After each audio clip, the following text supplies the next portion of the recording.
All right, we are going to continue to chapter 20 of To Kill a Mockingbird. Now that the trial is over, we want to switch back to our regular note-taking format. So if you have not done so already, now go ahead and pause the video and add those extra tables in to get your notes from here on out.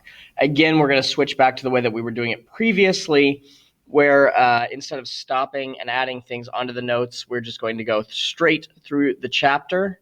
And then at the end, we'll take a look at the notes that I've got together. So whenever you see something that should go in your notes, pause it, add it in, so we can make sure that you are where you need to be with this.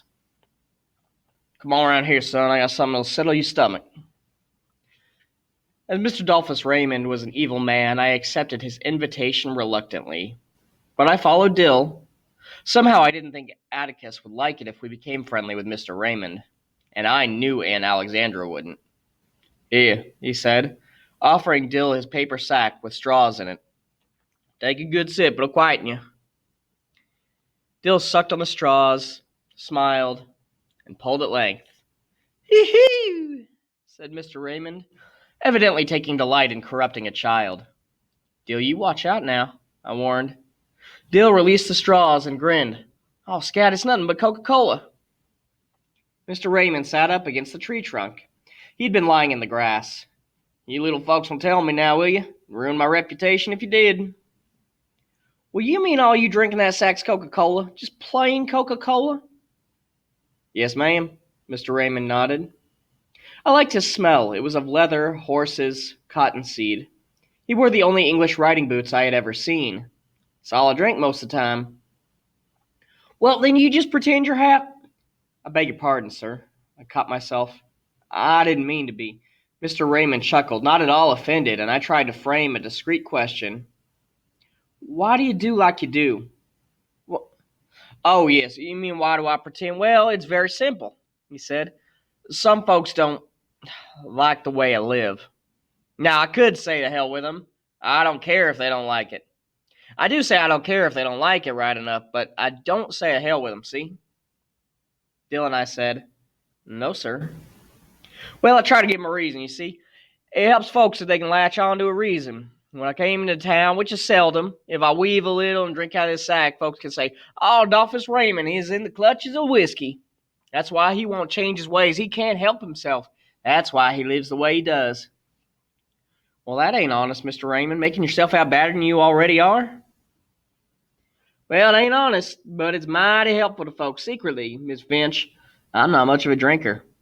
But you see, they could never understand that I live like I do because that's the way I want to live. I had a feeling I shouldn't be here listening to the sinful man who had mixed children and didn't care who knew it. But he was fascinating. I had never encountered a being who deliberately perpetuated fraud against himself. But why had he entrusted us with his deepest secret? I asked him why. Well, because you're children, you can understand it, he said. And because I heard that one. He jerked his head at Dill. Things haven't caught up with that little one's instincts yet. Let him get a little older and he won't get sick and cry. Maybe things will strike him as being not quite right, say. But he won't cry, not when he gets a few years on him. Won't cry about what, Mr. Raymond? Dill's maleness was beginning to assert itself. Well, cry about the simple hell people give other people without even thinking. Cry about the hell white people give colored folks without even stopping to think that they're people too. Atticus says cheating a colored man is 10 times worse than cheating a white man, I muttered. Says it's the worst thing you can do. Mr. Raymond said, well, I don't reckon. Miss Jean Louise, you don't know your pa's not a run-of-the-mill man. It'll take a few years for that to sink in. You hadn't seen enough of the world yet. You hadn't even seen this town, but all you got to do is step back inside the courthouse. Which reminded me that we were missing nearly all of Mr. Gilmer's cross-examination. I looked at the sun, and it was dropping fast behind the store tops on the west side of the square. Between two fires, I could not decide which I wanted to jump into, Mr. Raymond or the 5th Judicial Circuit Court. Come on, Dill, I said. You all right now? Yeah. Glad to meet you, Mr. Raymond. Thanks for the drink. I was mighty settling. We raced back into the courthouse, up the steps, up 2 flights of stairs, and edged our way along the balcony rail. Reverend Sykes had saved our seats. The courtroom was still, and again I wondered where the babies were. Judge Taylor's cigar was a brown speck in the center of his mouth. Mr. Gilmer was writing on one of the yellow pads on his table, trying to outdo the court reporter, whose hand was jerking rapidly. Shoot, I muttered, we missed it. Atticus was halfway through his speech to the jury. He had evidently pulled some papers from his briefcase that rested beside his chair because they were on his table. Tom Robinson was toying with them. Absence of any corroborating evidence, this man was indicted on a capital charge and is now on trial for his life. I punched Jim. How long's he been at it? Well, he's just gone over the evidence, Jim whispered. And we're going to win, Scout. I don't see how we can't. He's been at it about 5 minutes. He made it as plain and easy as, well, as I'd explained it to you. You could have understood it even. Did Mr. Gilmer? Shh. Nothing new, just the usual. Hush now. We looked down again. Atticus was speaking easily with the kind of detachment he uses when he dictated a letter. He walked slowly up and down in front of the jury, and the jury seemed to be attentive. Their heads were up, and they followed Atticus's route with what seemed to be appreciation. I guess it was because Atticus wasn't a thunderer. Atticus paused and then did something he didn't ordinarily do. He unhitched his watch and chain and placed them on the table, saying, with the court's permission. Judge Taylor nodded, and then Atticus did something I never saw him do before or since, in public or in private. He unbuttoned his vest, unbuttoned his collar, loosened his tie, and took off his coat. He never loosened a scrap of his clothing until he was undressing at bedtime, and to Jim and me, this was the equivalent of him standing before us stark naked. We exchanged horrified glances. Atticus put his hands in his pockets, and as he returned to the jury, I saw his gold collar button and the tips of his pen and pencil winking in the light. Gentlemen, he said. Jim and I again looked at each other. Atticus might have said, Scout. His voice had lost its aridity, its detachment, and he was talking to the jury as if they were folks on the post office corner. Gentlemen, he was saying, I shall be brief. But I would like to use my remaining time with you to remind you that this case is not a difficult one. It requires no minute sifting of complicated facts. It does not require you to be sure beyond all reasonable doubt as to the guilt of this defendant. To begin with, this case should never have come to trial. This case is as simple as black and white. The state has not produced one iota of medical evidence to the effect that the crime Tom Robinson is charged with ever took place. It has relied instead on the testimony of 2 witnesses whose evidence has not only been called into serious question on cross-examination, but has been flatly contradicted by the defendant. The defendant is not guilty, but somebody in this courtroom is.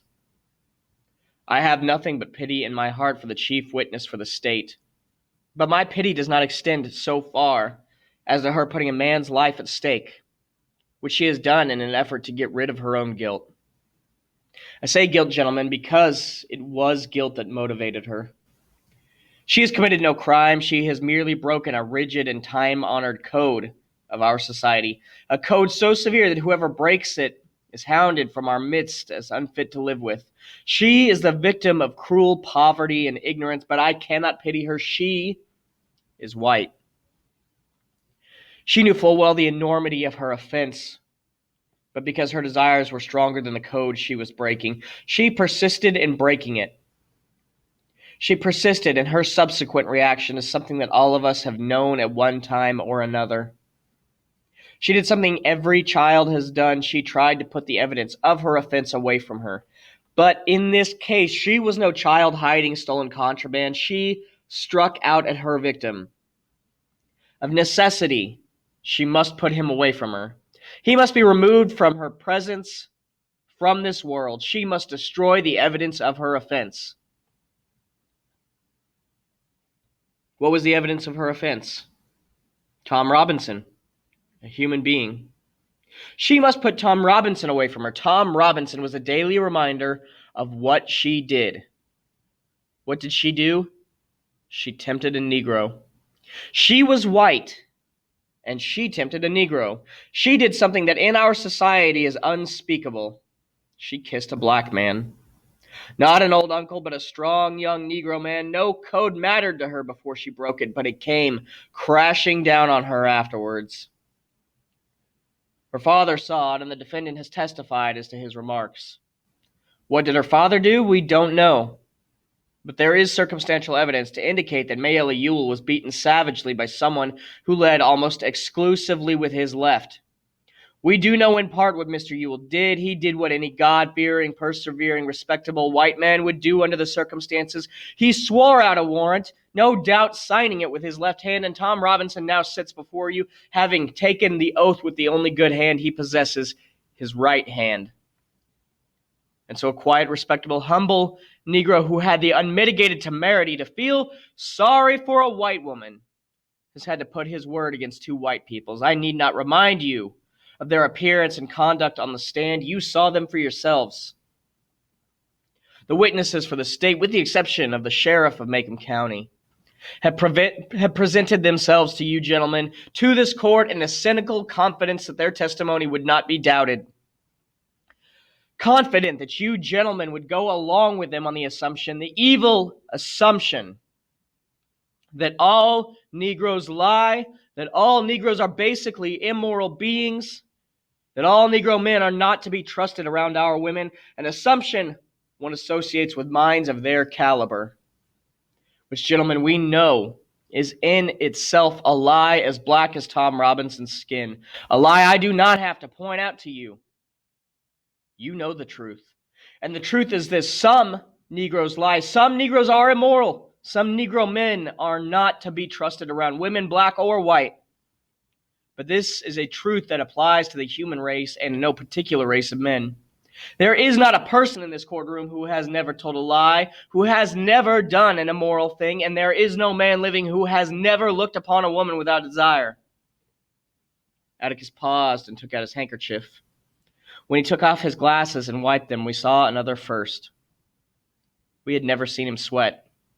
He was one of those men whose faces never perspired, but now it was shining tan. One more thing, gentlemen, before I quit. Thomas Jefferson once said that all men are created equal, a phrase that the Yankees and the distaff side of the executive branch in Washington are fond of hurling at us. There is a tendency in this year of grace, 1935, for certain people to use this phrase out of context to satisfy all conditions. The most ridiculous example I can think of is that the people who run public education promote the stupid and idle along with the industrious, because all men are created equal. Educators will gravely tell you the children left behind suffer terrible feelings of inferiority. We know all men are not created equal in the sense some people would have us believe. Some people are smarter than others. Some people have more opportunity because they're born with it. Some men make more money than others. Some ladies make better cakes than others. Some people are born gifted beyond the normal scope of men. But there is one way in this country in which all men are created equal. There is one human institution that makes a pauper the equal of a Rockefeller, the stupid man the equal of an Einstein, the ignorant man the equal of any college president. That institution, gentlemen, is in the court. It can be the Supreme Court of the United States or the humblest J.P. court in the land, or this honorable court which you serve. Our courts have their faults, as does any human institution, but in this country, our courts are the great levelers, and in our courts, all men are created equal. I am no idealist to believe firmly in the integrity of our courts and in the jury system. That is no ideal to me. It is a living, working reality. Gentlemen, a court is no better than each man of you sitting before me on this jury. A court is only as sound as its jury, and a jury is only as sound as the men who make it up. I am confident that you gentlemen will review without passion the evidence that you have heard, come to a decision, and restore this defendant to his family. In the name of God, do your duty. Atticus's voice had dropped, and as he turned away from the jury, he said something I did not catch. He said it more to himself than the court. I punched Jim. What'd he say? In the name of God, believe him. I think that's what he said. Dill suddenly reached over me and tugged at Jim. Look yonder. We followed his finger with sinking hearts. Calpurnia was making her way up the middle aisle, walking straight toward Atticus. Okay, this is the end here of chapter 20. We will go on to chapter 21 next time, but before we do, let's take a look at the notes that we have accrued through the course of reading this. All right, let's take a look at the notes that we got from chapter 20. So we'll go through the vocabulary and then the key events and questions/notes. In the vocabulary, we have indict, formally accuse of a crime, contraband, which is illegal goods, mitigate, to make less serious, temerity, excessive confidence or arrogance. Both of those went hand in hand when Atticus described Tom Robinson as having the unmitigated temerity to feel sorry for a white woman. Cynical, to believe that people will only act in their self-interest, or to be doubtful. And we have pauper, who is a very poor person. All of those were words used in this chapter, and all of which are good words to know. In our key events, though, we have Dolphus Raymond offers a drink to Dill, and the kids find out that it's not whiskey, but it's just Coke. They return to the courthouse to hear Atticus's closing statements, and then Calpurnia shows up to finish out the chapter. And in our questions/notes, we have that Raymond, Dolphus Raymond, says that it's easier for people to understand why he avoids white society if they can just blame it on him being drunk, instead of wrapping their head around the idea that he does not like the way that white society is treating black society, so he has chosen to utilize his power and wealth and privilege to remove himself from it. What does it mean when he says, see the real town inside the courthouse? It goes to the thoughts, the themes of the story, the idea of it being a Southern Gothic, that there are things running below the surface that we're not supposed to talk about and that we only mention in spaces where we're alone. And so that's what's going on here, is that this town is getting all riled up and they're showing their true face, according to Dolphus Raymond. We also have this important question here. Why did Atticus remove his jacket and vest? What was he trying to do? What was his goal there? Before I just tell you that answer, I want you to think about it and see if you can figure it out on your own, and we'll come back to it later.